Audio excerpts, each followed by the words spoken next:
4 मार्च 1965 की हुई थी। और इसका उद्देश्य मेन ये है कि जितने भी लोग कार्य करते हैं, कार्य करते समय दुर्घटनाओं को रोकना, वातावरण को ध्वस्त करना, बीमारियों को फैलने से, इंडस्ट्रियल जो बीमारियां होती है उसको कम करना, ये इस काउंसिल का उद्देश्य है।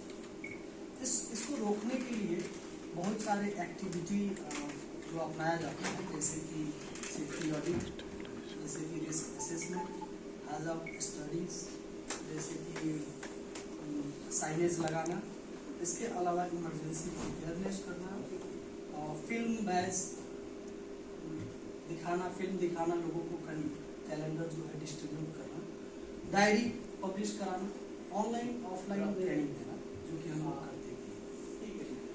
इसका माध्यम जो होता है, एक्सीडेंट को रोकने का ये सारा एक माध्यम होता है। इसको करने के लिए आज 4 मार्च से लेके 10 मार्च तक हम लोग safety week, national safety week मनाते हैं, जिसमें हम लोग इस सुरक्षा सप्ताह में चित्रकला के माध्यम से या फिर अवेयरनेस के माध्यम से, ट्रेनिंग के माध्यम से लोगों को बैच प्रोवाइड करके अलग अलग तरीकों से जो है लोगों के बीच एक कल्चर क्रिएट करने की कोशिश करते हैं। और अंत में जब 10 मार्च जब हमारा समारोह जो संपन्न होता है, जब अंत होता है, तो उसमें हम लोग अवार्ड का वितरण करते हैं। माननीय इस बार सुरक्षा दिवस का जो थीम है वो ये है कि nurture young mind, develop safety. इसका मतलब सुरक्षा संस्कृति के विकास हेतु युवाओं को प्रोत्साहित करना, जिसमें जो युवा है वो कहाँ पे मिलेंगे? युवा हमें न्यू रिक्रूटमेंट होगा वहाँ पे मिलेंगे, कॉलेज में मिलेंगे, स्कूलों में मिलेंगे, पॉलिटेक्निक कॉलेज में मिलेंगे, अलग अलग जगहों पे जो युवा है वो वहाँ पे मिलेंगे। उनके दिमाग में ये सेफ्टी कल्चर जो है, सुरक्षा के जो संस्कृति है, इसको डेवलप करना, बनाना। जैसे हमारे यहाँ न्यू रिक्रूटमेंट होती है, हम ट्रेनिंग के माध्यम से लोगों को जो है नए रिक्रूटमेंट को हम लोग ये कल्चर बिल्ड करने की कोशिश करते हैं। कल्चर क्या होता है?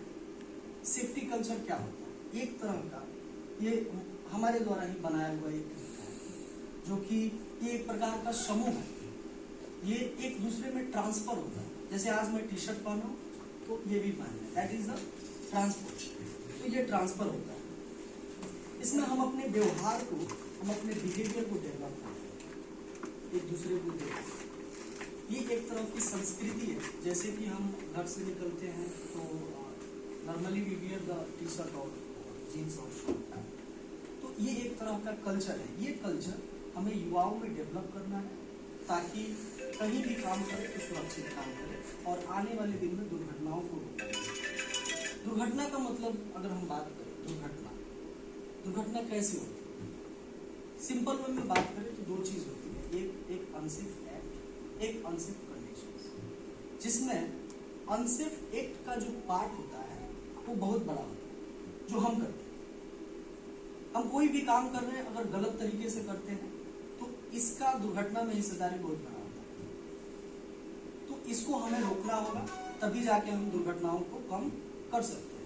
तो इसका हमारा मेन जो टारगेट है वो है युवा, और युवा को अगर हम अनसेफ एक्ट करने से अगर रोक दे, ऐसा एक कल्चर बिल्ड कर दे ताकि वो अनसेफ एक्ट ना करे, तो दुर्घटनाओं को हम कम कर सकते हैं आसानी से।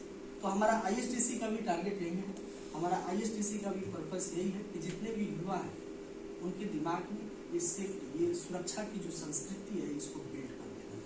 और हम हर जगह जा रहे हैं, हम पूरे पैन इंडिया जा रहे हैं। हमारे ट्रेनर भी हैं और भी हमारे कलीग्स हैं, हमारे बैकिंग टीम में भी बहुत सारे लोग हैं जो इस पे मोटिवेशंस भी देते हैं और ट्रेनिंग भी प्रोवाइड कर रहे हैं।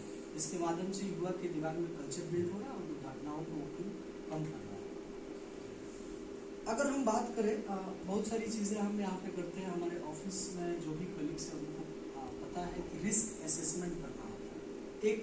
एक वर्ड्स आते हैं आपके सामने, रिस्क असेसमेंट, जो कि बहुत बड़ा चीज़ है और एक फैक्ट्री में काम करने वाले व्यक्ति को ही नहीं करना है। ये रिस्क असेसमेंट हर एक आदमी को करना पड़ता है।